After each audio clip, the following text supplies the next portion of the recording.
أعوذ بالله من الشيطان الرجيم.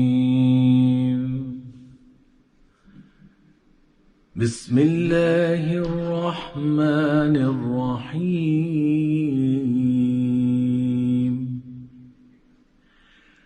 قل هو الله أحد الله الصمد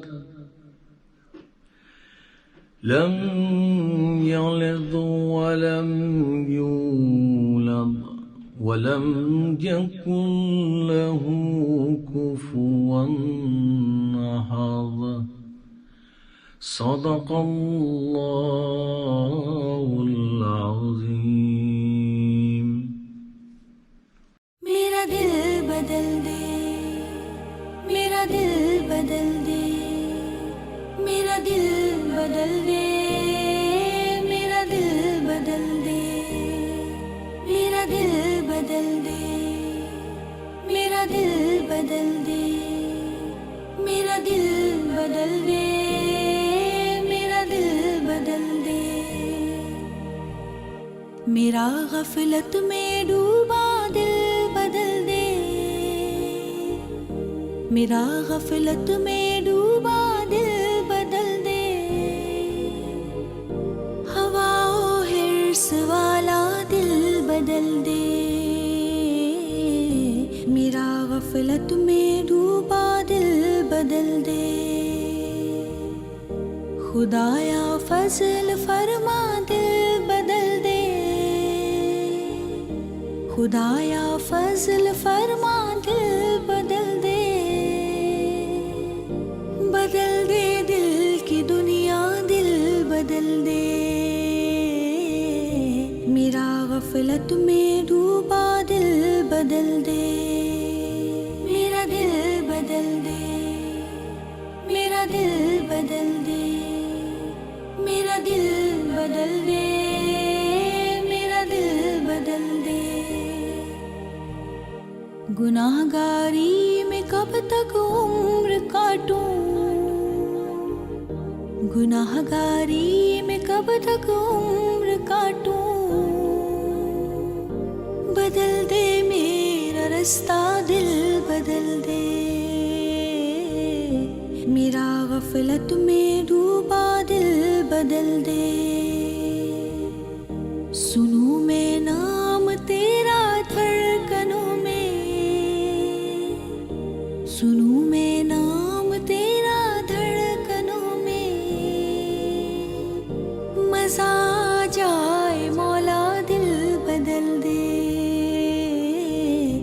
میرا غفلت میں ڈوبا دل بدل دے. میرا دل بدل دے، میرا دل بدل دے، میرا دل بدل دے، میرا دل بدل دے. کروں قربان اپنی ساری خوشیاں، کروں قربان اپنی ساری خوشیاں. تو اپنا غم عطا کر دل بدل دے، میرا غفلت میں ڈوبا دل بدل دے. میری فریاد سن لے میرے مولا، میری فریاد سن لے میرے مولا. تیری ہو جاؤں میرا دل بدل دے، تیری ہو جاؤں میرا دل بدل دے. میرا غفلت میں ڈوبا دل بدل دے، میرا دل بدل دے، میرا دل بدل دے، میرا دل بدل دے، میرا دل بدل دے.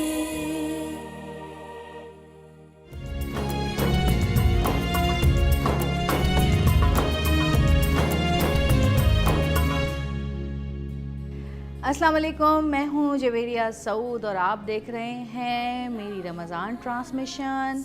رمضان مبارک، آپ سب کو رمضان بہت بہت مبارک ہو. اور جب رمضان آتا ہے تو ہم لوگ کوشش کرتے ہیں کہ زیادہ سے زیادہ نیکیاں کریں، زیادہ سے زیادہ عبادات کریں.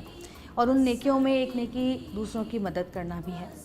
ویسے بھی ہم لوگ سارا سال کرتے ہی رہتے ہیں، لیکن رمضان میں کچھ زیادہ ہی ہم اس چیز کو اپنے لیے ضروری بنا لیتے ہیں کہ نہیں یہ تو ہر حال میں کرنا ہی ہے. اب بات آتی ہے اسلام کے رکن زکوٰۃ کی. قرآن پاک میں بہت جگہوں پر نماز کے ساتھ ساتھ زکوٰۃ کا ذکر کیا گیا ہے اور تلقین کی گئی ہے زکوٰۃ کی. ایک جگہ آتا ہے اور نماز قائم کرو اور زکوٰۃ دیتے رہا کرو، اور تم اپنے لیے جو نیکی بھی آگے بھیجو گے اسے اللہ کے حضور پالو گے. جو کچھ تم کر رہے ہو یقیناً اللہ اسے دیکھ رہا ہے، بے شک اللہ اسے دیکھ رہا ہے. اور نماز قائم رکھو اور زکوٰۃ دو، اور اپنی جانوں کے لیے جو بھلائی آگے بھیجو گے اسے اللہ کے ہاں پالو گے. بے شک تمہارا رب تمہارے کام دیکھ رہا ہے. پھر ایک اور جگہ ذکر آتا ہے نماز قائم کرو اور زکوٰۃ دو اور رسول صلی اللہ علیہ وآلہ وسلم کی اطاعت کرو. امید ہے کہ تم پر رحم کیا جائے گا. جو لوگ کفر کر رہے ہیں ان کے متعلق اس غلط فہمی میں نہ رہو کہ وہ زمین میں اللہ کو عاجز کر دیں گے. ان کا ٹھکانہ دوزخ ہے اور وہ بڑا ہی برا ٹھکانہ ہے. پھر ایک اور جگہ ارشاد ہوا اے ایمان والوں، نماز پابندی سے ادا کرتے رہو اور زکوٰۃ دیتے رہو. جو کچھ بھلائی تم اپنی عاقبت کے لیے کما کر آگے بھیجو گے اسے اللہ کے پاس موجود پاؤ گے. یقیناً جو کچھ تم کر رہے ہو وہ سب اللہ کی نظر میں ہے. کتنی بار زکوٰۃ کے بارے میں کہا گیا ہے، زکوٰۃ دینے کے بارے میں. ایک جگہ ایک روایت میں آیا ہے کہ اگر تم نماز پڑھتے ہو اور زکوٰۃ نہیں دیتے تو اس کا مطلب کہ تمہاری نماز بھی قبول نہیں ہوتی. یعنی کہ حقوق اللہ کے ساتھ ساتھ حقوق العباد بھی بہت ضروری ہیں. ہمارے یہاں بہت سارے ایسے لوگ ہیں جو کہ غریبوں کی مدد کرتے ہیں اور اللہ پاک نے ان کو دیا ہے، ماشاءاللہ اللہ نے ان کو اتنا دیا ہے کہ وہ غریبوں کی مدد لازوال کرتے ہیں. لیکن کہتے ہیں کہ اعمال کا دار و مدار نیت پر ہوتا ہے. بہت سارے لوگوں کی نیت جو ہوتی ہے وہ صرف لوگوں کو دکھانے کے لیے ہوتی ہے کہ لوگ ہمارے لیے واہ واہ کریں کہ واہ واہ واہ کیا آدمی ہے یہ، کتنا لوگوں کو دیتا ہے، کتنا لوگوں میں بانٹتا ہے. لیکن وہ یہ سب کچھ کرتے ہوئے یہ بھول جاتا ہے کہ جس کو وہ دے رہا ہے اس کی انا پر کتنی ضرب پڑتی ہے. خاص کر ایسے لوگ جو کہ مانگتے نہیں ہیں، ایسے لوگ جن کو عادت نہیں ہے مانگنے کی. اور آج کل کرونا کی وجہ سے اتنے حالات خراب ہو گئے ہیں دنیا میں اور پاکستان میں بھی اتنے حالات خراب ہو گئے ہیں کہ وہ لوگ جو 3 وقت کی روٹی کھاتے تھے وہ 2 وقت کی روٹی پر آ گئے ہیں. جو 2 وقت کی روٹی کھاتے تھے وہ 1 وقت کی روٹی پر آ گئے ہیں، اور جو 1 وقت کی روٹی کھاتا تھا اس کو روٹیوں کے لالے پڑے ہوئے ہیں. دیکھیں ایک چیز تو فرض ہوتی ہے، جو ہم کرتے ہیں وہ فرض ہے. ہم ماں باپ کی خدمت کرتے ہیں وہ فرض ہے ہمارے لیے. ہم بہن بھائیوں کا حقوق ادا کرتے ہیں، ماں باپ کے حقوق ادا کرتے ہیں، شوہر کے بچوں کے حقوق ادا کرتے ہیں، وہ فرض ہے. لیکن فرض سے بڑھ کر اگر ہم کچھ کرتے ہیں کسی کے لیے تو وہ احسان ہو جاتا ہے. اور احسان جو ہے، احسان کرنے والے لوگ اللہ کو پسند ہیں. تو جس طرح پہلے دیا کرتے تھے اور زیادہ دیں، کوشش کریں. یہ میں مانتی ہوں کہ بہت عرصے سے اکانومی کے حالات ایسے ہیں کہ اچھے سے اچھے کمانے والے بھی آج کل برے حالات میں ہیں، لیکن پھر بھی لوگ کر رہے ہیں. تو اللہ پاک سے ہماری دعا ہے کہ ہم جو کچھ بھی لوگوں کو دیں، چاہے وہ زکوٰۃ ہو، فطرہ ہو، خیرات ہو یا پھر صدقہ ہو، اللہ پاک اپنے حضور اس کو قبول فرمائے اور ہم بھی اس طرح دیں لوگوں کو کہ ایک ہاتھ سے دیں تو دوسرے ہاتھ کو پتہ نہ چلے. حضور پاک صلی اللہ علیہ وسلم نے کہا کہ اگر ایک کھجور بھی آپ کسی کو کھلا دیتے ہیں روزہ دار کو تو وہ بھی صدقہ ہے. ایک کھجور. تو جو کچھ بھی آپ کے پاس ہے صدقہ کریں. اور جیسے کہ زکوٰۃ کے بارے میں نے آج بات کی ہے، تو آج کا ہمارا جو ٹاپک ہے وہ زکوٰۃ کا ٹاپک ہے. بہت سارے لوگوں کو بڑی پریشانی ہوتی ہے، مجھے بڑی پریشانی ہوتی ہے. میں سوچتی ہوں کہ اچھا کس کو زکوٰۃ دینی چاہیے، کس کو نہیں دینی چاہیے. بہت سارے پروگرامس میں سنا، کتابوں پڑھا، بہت سارے لوگوں سے پوچھا. ہر سال پوچھتے ہیں اور ہر سال بھول جاتے ہیں. یہ تو صحیح ہے کہ سارا سال ہم زکوٰۃ دیتے رہتے ہیں، لیکن پھر بھی خواتین سے میں خاص کر یہ کہوں گی کہ سونے کی زکوٰۃ ضرور دیا کریں.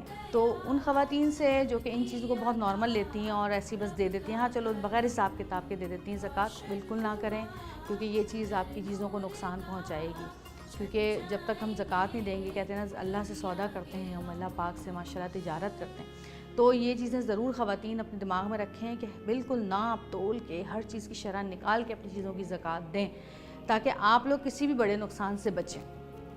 خیر اب چلتے ہیں ہم اپنے اگلے سیگمنٹ کی طرف، اور ہم لوگ آج زکوٰۃ کے بارے میں بات کریں گے. تو آپ لوگ جتنے بھی آپ کے ذہن میں سوال ہیں وہ انشاءاللہ ان سوالوں کے جواب آج ہم آپ کو ضرور دیں گے. دیکھتے رہیے گا رمضان مبارک.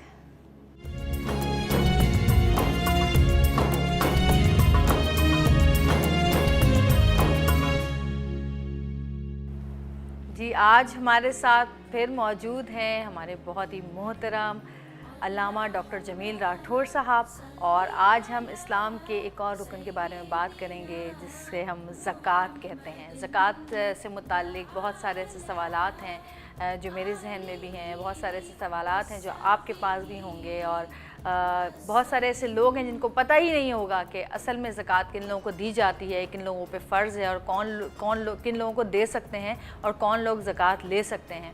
زکوٰۃ میں، فطرے میں، خیرات میں، صدقے میں کیا فرق ہے، یہ تمام سوالات آج ہم کریں گے ہمارے بہت ہی محترم جمیل راٹھور صاحب سے. السلام علیکم. وعلیکم السلام ورحمۃ اللہ. کیسے ہیں آپ؟ اللہ کا کرم ہے. کیسا گزر رہا ہے آپ کا رمضان؟ اللہ کا بے پایا کرم ہے الحمدللہ. بس دعا کیجیے کہ اللہ تبارک و تعالی ماہ رمضان کی برکتوں سے آفتوں کو ٹال دے، آمین آمین ثم آمین، بہتر کر دے آنے والے. بالکل انشاءاللہ آمین ثم آمین. زکوٰۃ کے بارے میں بہت سارے سوالات ذہن میں آتے ہیں، اور بہت سے لوگ کہتے ہیں کہ جی اچھا پہلے تو میں آپ سے ایک سوال یہ کروں گی کہ زکوٰۃ، فطرہ، صدقہ، خیرات، ان چاروں میں کیا فرق ہے؟ بسم اللہ الرحمن الرحیم. سب سے پہلے تو یہ بنیادی بات سمجھ لیجیے کہ صدقہ جب ہم کہتے ہیں تو اس میں سب کچھ آ گیا. اب اس کی الگ الگ کیٹیگری ہے. زکوٰۃ جو ہے وہ کلمہ اور نماز کے بعد اسلام کا تیسرا رکن ہے، فرض ہے، وہ تو آپ نے ہر حالت میں دینی ہے. اس کو ہم یہ کہہ دیتے ہیں صدقہ واجبہ، کہ اللہ نے آپ پر واجب کر دیا ہے کہ اگر آپ صاحب نصاب ہیں تو اب آپ کو لازماً زکوٰۃ دینی ہے. اس کا کوئی عذر جو ہے قبول نہیں کیا جائے گا اگر آپ صاحب نصاب ہیں. یہ تو صدقہ واجبہ ہو گیا جس کو ہم نے زکوٰۃ بول دیا. صحیح. پھر نفلی صدقے ہوتے ہیں، اس کی بہت ساری صورتیں اسلام میں دی ہیں. آپ نے کسی کو کھانا کھلا دیا، آپ نے کسی کو کچھ پیسے دے دیے، ٹھیک ہے نا. حضور اکرم صلی اللہ علیہ وسلم نے فرمایا کہ عائشہ اللہ سے کچھ خریدو. فرمایا کیا ہے یا رسول اللہ؟ فرمایا کھجور کا ایک کھجور ہی کیوں نہ ہو اللہ سے سودا کرو. یعنی اس کی راہ میں اگر ایک کھجور بھی ملے تو وہ بھی اللہ کی راہ میں صدقہ کر دو، وہ بھی صدقہ ہے، ٹھیک ہے نا. ایک کھجور کا بھی. آپ نے ہسپتال کے اندر مریضوں کو کچھ علاج کروا دیا، پرندوں کو بھی دے سکتے ہیں، پرندوں کو دے دیا. آپ نے السلام علیکم کہا، یہ بھی صدقہ ہے. ماں باپ کو مسکرا کر دیکھنا یہ بھی صدقہ ہے. تو یہ نفلی صدقوں کی ساری صورتیں ہیں. تو حدیث، بلکہ امام غزالی نے فرمایا نا کہ اے انسان، تیرا جو سانس جا رہا ہے وہ واپس نہ آئے تو تو مر جائے، اور باہر والا سانس اندر نہ جائے آکسیجن لے کر تب بھی تجھے مر جائے. تجھے تو اپنے ہر سانس پہ صدقہ کرنا چاہیے، ٹھیک ہے نا. تو 360 انسان کے جوائنٹس ہیں یہ جسم کے اندر، ٹھیک ہے نا. یہ فلنجز سے شروع ہو کر ہمارے پورے جسم کے جوائنٹس کا مطلب ہے جوڑ. ایک تو ہڈی ہے نا، دو ہڈیاں ایک دوسرے سے جو مڑتی ہیں اس کو جوائنٹ کہا جاتا ہے. وہ اللہ نے ہمیں موویبل باڈی بنایا ہے. We are the living organism as well as the plants and animals اور آلسو دا لیونگ آرگنزم، ٹھیک ہے نا. جس طرح درخت ہے یہ بھی زندہ ہے، بڑھتے ہیں، لیکن ان کے پاس جوائنٹ نہیں ہے. ہمارے پاس جوائنٹ اس لیے موو کرتے ہیں، ٹھیک ہے نا. تو فرمایا کہ ہر جوائنٹ پر حدیث مبارک میں آئے کہ 360 جوائنٹس ہیں، تو ہر جوائنٹس کی ہر موومنٹ پر تمہیں صدقہ کرنا چاہیے. اٹھے تو اللہ اکبر کہے، بیٹھے تو اللہ اکبر کہے، حضور پہ درود پڑھ دیا. ٹھیک ہے. تو کوئی نہ کوئی ایسی اللہ کو یاد کرنے کی ایکسرسائز آپ کی زبان پر ہونی چاہیے کہ آپ کا ہر وقت ہر عمل صدقہ بن جائے. اور ماہ رمضان کے متعلق تو بڑی پیاری حدیث مبارک ہے. وہ مہینہ ہے جس میں مومن سانس لیتا ہے تو اس کا سانس لینا صدقہ بن جاتا ہے، اور اس کا سونا، نیند کی حالت میں سوتا ہے تو اللہ کی راہ میں بطور عبادت قبول ہو جاتا ہے. کیسا پیارا مہینہ عطا کیا ہے. کیا یہ صحیح ہے کہ ایک نیکی کی جو ہے وہ 70 نیکیاں ملتی ہیں رمضان میں؟ جی ہاں بالکل. حضور اکرم صلی اللہ علیہ وسلم نے بحقی میں حضور کا طویل خطبہ مبارک ہے جسے تمہید رمضان بھی کہا جاتا ہے. حضور نے فرمایا کہ تم پر ایک عظیم الشان مہینہ سایہ فگن ہونے والا ہے جس کی ایک رات 1000 مہینوں سے بہتر ہے. اور جس میں نفل کا ثواب فرائض کے برابر اور فرائض کا ثواب اللہ 70 ٹائمز بڑھا دیتا ہے، 70 گنا بڑھا دیتا ہے. لہٰذا یقینی طور پر، اور پھر ایک حدیث مبارک ہے کہ 700 گنا بڑھا دیتا ہے. ایک چیز اور مجھے پوچھنی ہے کہ جیسے صدقے کے زکوٰۃ کے بارے میں کہا جاتا ہے کہ آپ جس کو زکوٰۃ دو اس کو بتا کے زکوٰۃ دو، ایسا ہے کیا؟ نہیں، بالکل ایسا نہیں ہے. دیکھیں اسلام نے بتایا کہ الید العلیٰ خیر من ید السفلیٰ، دینے والا ہاتھ لینے والے سے بہتر ہے. اور فرمایا کہ ایک ہاتھ سے دو تو دوسرے ہاتھ کو خبر نہ ہو. اس کی حدیث مبارک ہے بخاری کی. حضور اکرم صلی اللہ علیہ وسلم نے فرمایا کہ جب اللہ تبارک و تعالیٰ نے آسمانوں کو بنایا تو فرشتے بڑے حیران ہوئے کہ اللہ کیا اس سے بھی مضبوط کوئی چیز ہے؟ تو اللہ نے پہاڑ بنا دیے کہ پہاڑوں سے مضبوط کوئی چیز ہے. فرمایا ہاں لوہا ہے، لوہا پہاڑوں پہ چلتا ہے تو پہاڑوں کو توڑ دیتا ہے. اچھا کیا لوہے سے بھی بڑھ کر کوئی چیز مضبوط اور اعلیٰ ہے؟ فرمایا ہاں آگ ہے، لوہے کو آگ میں ڈالے جائے تو آگ اسے پگھلا دیتی ہے. فرمایا آگ کی اتنی تپش، کیا اس سے بھی بڑھ کر کچھ بنایا ہے؟ فرمایا ہاں آگ سے بڑھ کر پانی ہے، پانی ڈالا جائے تو آگ کو بجھا دیتا ہے. اچھا اے اللہ اس پانی سے بڑھ کر بھی کچھ ہے؟ فرمایا ہاں ہوائیں ہیں، جہاں چاہتی ہے بلینس آف واٹر ریزرویشن کے بادل جو ہوتے ہیں ان کو ہانک کر لے جاتی ہے. جہاں چاہتی ہے ہوائیں رک جاتی ہیں، بادل برس جاتے ہیں. تو فرمایا کہ اس پانی سے بھی بڑھ کر طاقت ہم نے ہواؤں کو دی ہے. فرمایا کہ اللہ ہواؤں سے بھی بڑھ کر کچھ ہے؟ فرمایا ہاں ہوا سے بڑھ کر مومن کا وہ ہاتھ ہے جو اس طرح دیتا ہے کہ دوسرے ہاتھ کو خبر نہیں ہوتی. سبحان اللہ. اور زکوٰۃ کن کن پہ فرض ہے اور کن کو نہیں دے سکتے آپ؟ اچھا یہ بھی بڑا خوبصورت سوال ہے. اس کا آسان جواب میں عام طور پر دیا کرتا ہوں، اوپر اور نیچے. اپنے اوپر اور اپنے نیچے زکوٰۃ نہیں دے سکتے. اوپر سے مراد ہے اپنی اصل. اب اصل کیا ہے؟ ماں باپ وہ آپ کی اصل ہے، دادا دادی، نانا نانی، یہ آپ کے اوپر کے رشتے آپ کی اصل ہے، ان کو زکوٰۃ نہیں دے سکتے. اب نیچے جائیں تو آپ کی بیٹی، آپ کا بیٹا، آپ کی پوتی، آپ کا پوتا، آپ کی نواسی، آپ کا نواسا. نہ اصل کو دے سکتے نہ نسل کو دے سکتے، اپنی. ٹھیک ہے نا، یہ اوپر اور نیچے کی بات ہے، اس کو مت جائیے کبھی. اتنا آسان فارمولہ ہے. یعنی کہ ماں باپ کے ماں باپ اور اولادوں کی اولادوں کو نہیں دے سکتے، ان کو آپ زکوٰۃ نہیں دیں گے. اور دوسرا سید کو زکوٰۃ نہیں دیں گے. ٹھیک ہے نا، جو سید ہوگا اس کو آپ صدقہ نفلی. تو نہیں چلتا اصلی سید کون. دیکھیں یہ تو پھر اللہ پر چھوڑ دیجیے. اگر کوئی شخص بول رہا ہے میں سید ہوں تو آپ اس کو دے دیجیے، آپ کو ثواب وہی ملے گا. اس کو نفلی صدقہ دیں گے، صحیح، اس کو زکوٰۃ نہیں دیں گے. نفلی صدقہ کیا؟ تحفہ. اور کہتے ہیں کہ جو اسلام مطلب مسلمان ہیں صرف ان کو ہی زکوٰۃ دی جاتی ہے، ایسا ہے؟ جی ہاں، صدقہ آپ کسی کو بھی دے سکتے ہیں. آپ اپنے چیریٹی کیجئے، نفلی چیریٹی کیجئے، غیر مسلم کو دیجئے. انسانیت کا حق ہے آپ پر، آپ ضرور دیجئے. لیکن یہ جو شریعت نے زکوٰۃ کی صورت میں آپ پہ واجب کیا ہے، یہ مسلمانوں کا حق ہے. دیکھیں اوائل اسلام میں قرآن میں نا 8 مصاری بتائے گئے. سورۃ توبہ انما الصدقات للفقراء والمساکین والعاملین فیہا والمؤلفۃ قلوبہم وفی الرقاب. یہ مؤلفۃ قلوب سے مراد یہ ہے کہ تالیف قلب، یعنی کہ اپنی جانب کسی کو نان مسلم کو اٹریکٹ کرنے کے لیے زکوٰۃ سے اس کی مدد کی جائے. یہ اوائل اسلام میں ایسا تھا، لیکن پھر بعد میں خلفائے راشدین نے کہا کہ اب ضرورت نہیں ہے تالیف قلب کی، یعنی کسی کے دل کو اپنی جانب مائل کرنے کی. لہذا اب یہ مسلمانوں کا حق ہے. لہذا مسلمانوں کے اندر وہ لوگ جو غریب ہیں، فقراء ہیں، یتامہ ہیں، مساکین ہیں، جو بیوہ ہے، جو مسافر ہے، اور اس کے ساتھ ساتھ وہ لوگ جو دین کا کام کرتے ہیں لیکن ان کے پاس کوئی اجرت کے لیے کچھ نہیں ہے، تو ایسے، یا پھر غلام کسی زمانے میں ہوتے ہیں جن کو آزاد کرنے کے لیے زکوٰۃ دی جائے. ٹھیک ہے نا. اور کسی کو پھانسی کی سزا ہے اور اس کو دیت نہیں مل رہی، مقصد اس کو اگر کسی کو قتل کر دیا اس نے اور اس کے بعد دینے کے لیے کوئی جرمانہ نہیں، جو اسلام میں اس کو دیت کہا جاتا ہے، قتل خطا یا قتل ناق ان کی صورت ہوتی ہے کہ ان کا خون بہا دے دیا جائے، تو وہ نہیں ہے تو پھر اس کی مدد کر دی جائے تاکہ اس کی جان بچ جائے. تو یہ سارے عوامل زکوٰۃ ہیں، ان لوگوں کو دے سکتے ہیں. لیکن آج ہمارے معاشرے کے اندر کس کو زکوٰۃ دیں، تو میں یہ سمجھتا ہوں سب سے پہلا حق آپ کے رشتہ دار کا ہے. رشتہ داروں میں جھانکیے، ماں باپ اور اولاد کے علاوہ. ایک چیز اور کہ کہتے ہیں کہ کسی کے پاس پتہ نہیں کتنے تولہ چاندی ہو تو اس کو زکوٰۃ آپ نہیں دے سکتے. جی ہاں، یہ بھی نہیں. پہلے تو یہ دیکھ لیجئے کہ آپ زکوٰۃ کون دے گا. ٹھیک ہے نا. پہلی تو بات یہ ہے. تو زکوٰۃ، آپ نے ایک سوال بھی کیا تھا زکوٰۃ و فطرے میں فرق کیا ہے. تو زکوٰۃ دراصل ایسے مال کو کہا جاتا ہے جس پر 1 سال گزر جائے.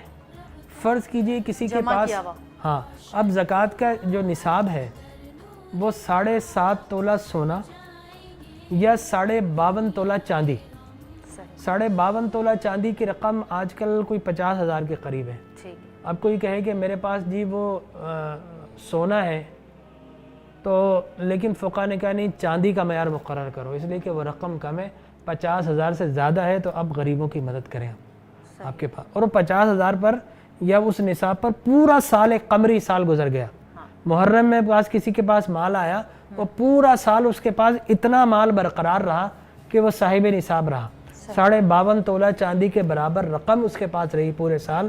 تو اب سال پورا ہونے کے لیے ہم عام طور پر رمضان میں دیتے ہیں کہ اس میں زیادہ ثواب ملتا ہے، تو ہم نے رمضان ہی معین کر لیا. حقیقت میں جس وقت اس کے پاس مال آیا اور اس کے بعد سال گزر گیا، سال گزرنا شرط ہے. اچھا فرض کریں بہت سارے لوگ ایسے ہیں جو قسطوں پہ فلیٹ یا کوئی بھی پلاٹ وغیرہ خریدتے ہیں، اور فرض کریں کہ وہ 5 لاکھ یا 6 لاکھ روپے قسطیں دے چکے ہیں اور ابھی ان کو قسطیں اور دینی باقی ہیں اور اس اسنا میں 1 سال گزر گیا ہے. تو وہ چیز جو کہ ابھی تک ان کے نام نہیں ہوئی ہے یا انہوں نے وہ فلیٹ بک کرایا ہوا ہے، اس پہ قسطیں دے رہے ہیں، 1 سال سے زیادہ ہو گیا ہے، تو وہ قسطیں جو وہ دے چکے ہیں یا وہ جو اس کا گھر ہے یا فلیٹ ہے جتنے کا بھی ہے اس کی مالیت پہ کیا زکوٰۃ نکلے گی؟ لیکن میں آپ سے عرض کروں کہ بعض لوگ جو ہے وہ فائننس کرتے ہیں اور ان چیزوں کو کہ ہم نے یہ فلیٹ لینا ہے اور پھر اس کو بیچنا ہے، ٹھیک ہے نا. تو ایسی صورت میں تو جب فلیٹ پورے طریقے سے ان کے قبضے میں آ جائے گا تو جب بھی وہ بیچیں گے جو رقم آئے گی اس پہ زکوٰۃ لگے گی، سیدھا سا فارمولہ. اور اگر کسی نے اپنے رہنے کے لیے مکان اگر یہ کیا ہے، قسطیں دے رہا ہے، تو ایسی صورت میں زکوٰۃ نہیں ہوتا، اس کی رہنے کی جگہ ہے. ایک فقہ نے کہا کہ ایک سردیوں کا مکان ہے، گرمیوں کا مکان، ایسی صورت میں بھی زکوٰۃ نہیں لگے گی. اگر قبر کی گرمی اگر کم کرنی ہے، جہنم کی گرمی کم کرنی ہے، صدقہ دو. اور بلاؤں کو ٹالنا ہے تو صدقہ دو. یہ بلا ہے نا آج کل، اس کو ٹالنے کے لیے صدقہ دیجئے. فَيُضَاعِفَ لَهُ أَضْعَافًا كَثِيرًا. اللہ کی بات پر یقین رکھیے. معاملہ کیا ہے کہ ہم اللہ کو مانتے ہیں، اللہ کی باتوں کو نہیں مانتے. اللہ نے کہا کہ تم دو گے تو یہ تمہارا بڑھے گا، گھٹے گا نہیں. لیکن ہم اس سوچ و بچار میں مبتلا ہو جاتے ہیں کم ہو جائے، کم نہیں ہوگا. جو اللہ کی راہ میں، دیکھیے ام المؤمنین عائشہ صدیقہ فرماتی ہیں کہ کسی کے ہاں سے بکری آئی، حضور نے فرمایا ذبح کرو. ذبح کی، کچھ باہر چلے گئے، واپس آپ آئے، آپ نے فرمایا کیا کیا؟ کہا یا رسول اللہ سب تقسیم کر دیا، سب خرچ ہو گئے، چھوٹا سا حصہ آپ کے لیے بچا لیا. کیا خوبصورت تعلیم دی. آپ نے فرمایا کہ اے عائشہ یہ مت کہو کہ وہ خرچ ہو گیا اور یہ بچ گیا، بلکہ یہ کہو کہ جو اللہ کی راہ میں دے دیا وہ بچ گیا، جو اپنے لیے رکھ لیا وہ خرچ ہو گیا. ہاں سبحان اللہ، کیا بات ہے، واہ واہ. بہت شکریہ، بڑی اچھی باتیں آپ نے کی اور بہت سارے سوالات کے جوابات ہمیں ملے اور یقیناً آپ لوگوں کو بھی مل گئے ہوں گے آپ کے سوال کے جوابات. الحمدللہ مجھے تو مل گئے میرے سوالوں کے جواب. میرے بڑے سارے سوال تھے، میں نے کہا تھا آپ آئیں گے تو آپ سے پوچھوں گی. بہت شکریہ، اللہ پاک آپ کو اس کی جزائے خیر دے. تھینک یو سو مچ. بعض اوقات یہ ہوتا ہے نا کہ آپ یہ بولتے ہیں سیٹسفائی ہوتے ہیں، سوالوں کے جواب ختم ہو گئے، لیکن سوال جیسے ہی آپ گئے تو سوال ایک اور ذہن میں آ جاتا ہے. تو جب بھی ایسا ہو تو آپ مجھے کال کیجئے، انشاءاللہ میں اس کا جواب ضرور دوں گا. بہت شکریہ، جزاک اللہ. جی یقیناً آپ کو آج کا ٹاپک بھی ہمارا پسند آیا ہوگا اور ہماری جو بھی گفتگو، سوال جواب تھے وہ کافی آپ مطمئن ہو گئے ہوں گے اس سے.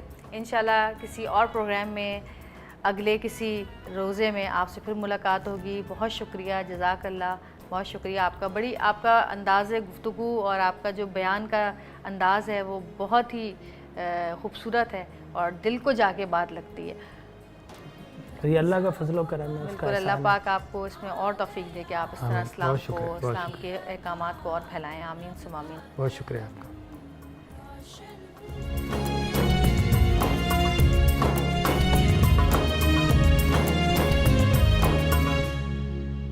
جی تو اس وقت ہمارے ساتھ موجود ہیں ہماری بہت ہی پیاری نعت خواں اقصیٰ عبدالحق، اور جتنی خوبصورت ان کی آواز ہے ماشاءاللہ اتنی ہی خوبصورت ان کی صورت اور سیرت بھی ہے. اقصیٰ آج کیا سنائیں گے آپ ہمیں؟ ایک بہت ہی خوبصورت کلام ہے، آپ سب کی سماعتوں کی نظر کر رہی ہوں. کرم آج بالائے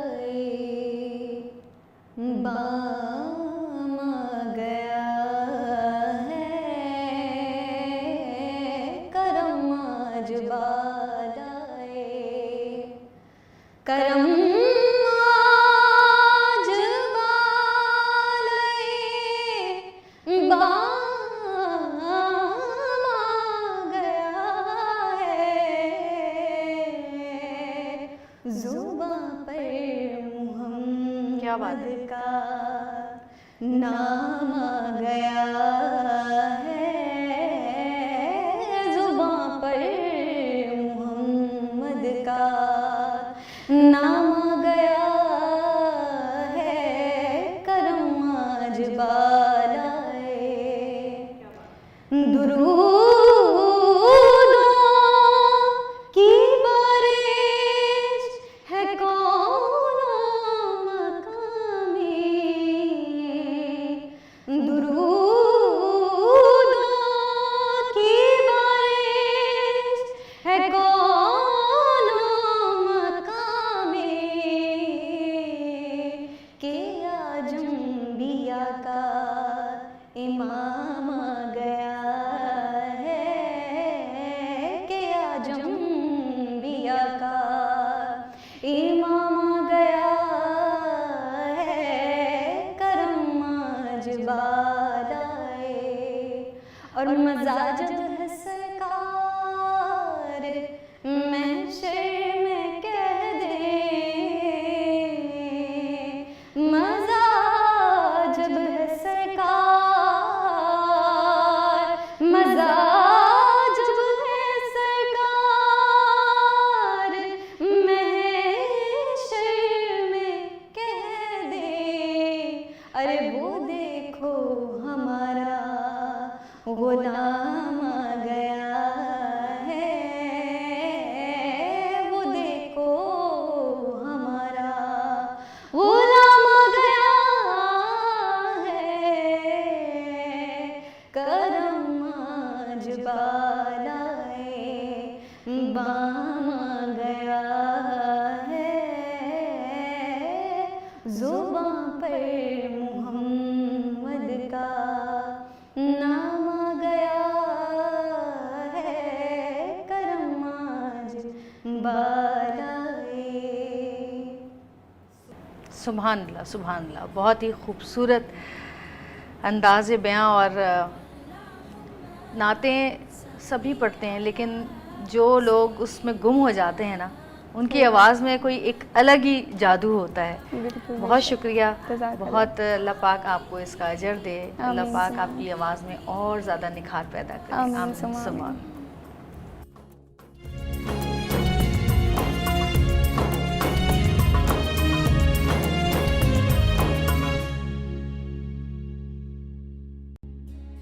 نحمد و نصلی علی رسولہ الکریم اما بعد فاعوذ باللہ من الشیطان الرجیم بسم اللہ الرحمن الرحیم.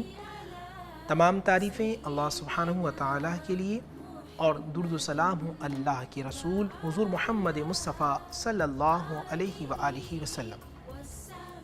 آج جو وظائف انشاءاللہ بتائے جائیں گے اس کا جو موضوع ہے وہ شادی کی جو رکاوٹیں ہوتی ہیں. بہت سارے ہمارے بہن ہمارے بھائی کافی عمر نکل رہی ہوتی ہے. اس میں ایک سب سے بڑی وجہ یہ بھی ہوتی ہے بالکل رکاوٹیں ہوتی ہیں لیکن کبھی کبھی رکاوٹیں ہماری خود ساختہ بھی ہوتی ہیں. ہمیں ہمارے کیلیبر کا ہمارے اسٹینڈرڈ کا رشتہ نہیں مل رہا ہوتا. ایک اس زمانے کے اندر اہم ایشو ہے کہ جی اس لڑکے میں یہ معاملہ ہے اس لڑکی میں یہ معاملہ ہے. تو آپ اللہ سبحانہ و تعالیٰ کی رضا کی خاطر کوئی اچھا دیکھیں. حسب نسب دیکھیں. اللہ کے نبی نے فرمایا بہترین رشتہ وہ ہوتا ہے جو دینی معاملات میں دیکھا جائے جس کا دین اچھا ہو. مطلب کہ وہ قلبی روحانی طور پہ اللہ سبحانہ و تعالیٰ کی بارگاہ میں جھکنے والا ہو نماز کا پابند ہو اور دینی امور کو سمجھنے والا ہو. دینی معاملات میں مطلب یہ کہ ہر چیز میں وہ اللہ کی رضا چاہتا ہو تو یہ بہترین رشتہ ہوتا ہے. اب جو رکاوٹ ہے اس کو دور کرنے کے لیے ہے کہ ہمیں عشاء کی نماز کے بعد ایک تسبیح سورہ اخلاص پڑھنی ہے. 5 وقت نماز آف کورس آپ کو پڑھنی ہے.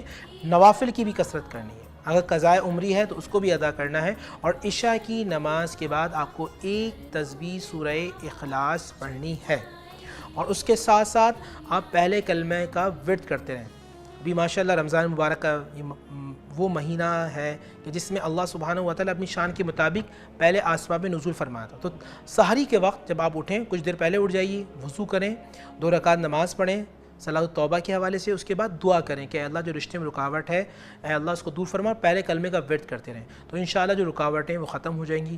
مجھے امید ہے کہ اللہ تعالیٰ پہلے کلمے کی برکت سے اور سورہ اخلاص کی برکت سے اللہ ہماری تمام پریشانیوں کو دور فرمائے گا.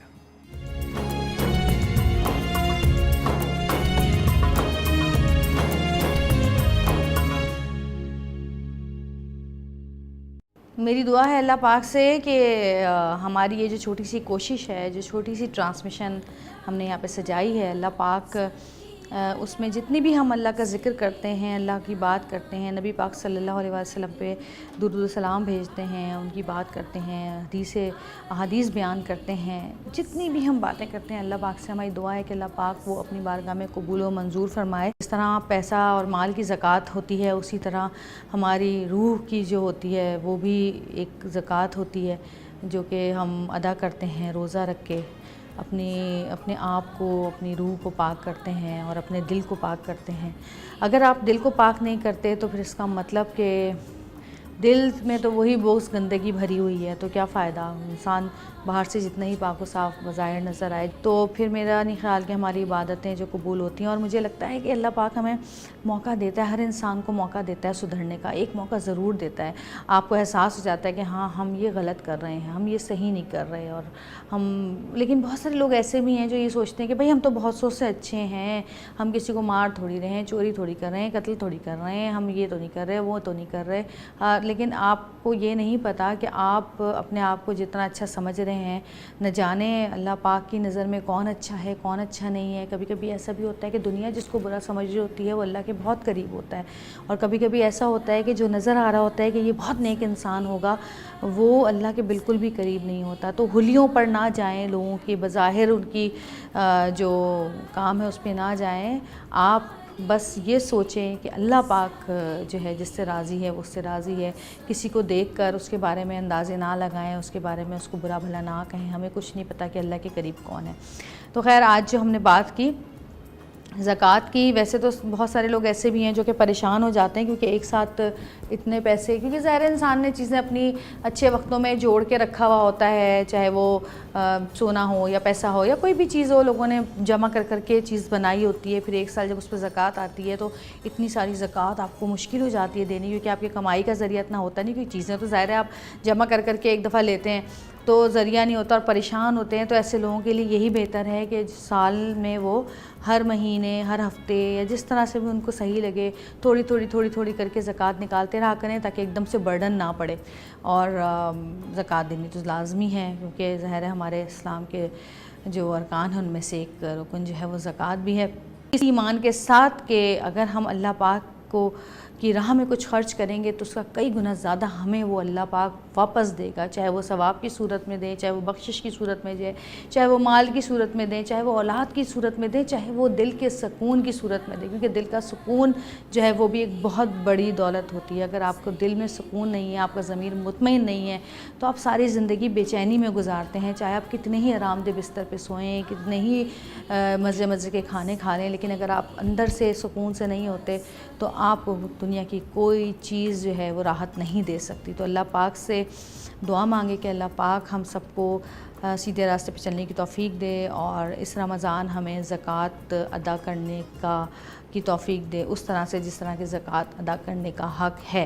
آمین ثم آمین۔ کل آپ سے پھر انشاءاللہ ملاقات ہوگی، جب تک کے لیے مجھے اجازت دیجیے۔ میرا یوٹیوب چینل سبسکرائب کریں، شیئر کریں، لائک کریں، بیل آئیکن پر کلک کریں تاکہ میرے ہر نئے شو کے نوٹیفیکیشن جو ہے وہ آپ کو ملتے رہیں۔ تھینک یو سو مچ۔ رمضان مبارک۔ اللہ حافظ۔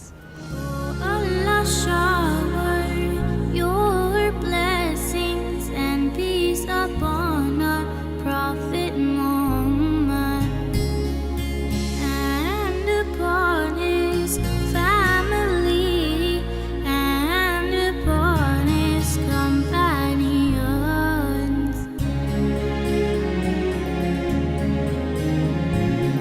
Allahumma salli ala سيدنا محمد وعلى آله وصحبه وسلم۔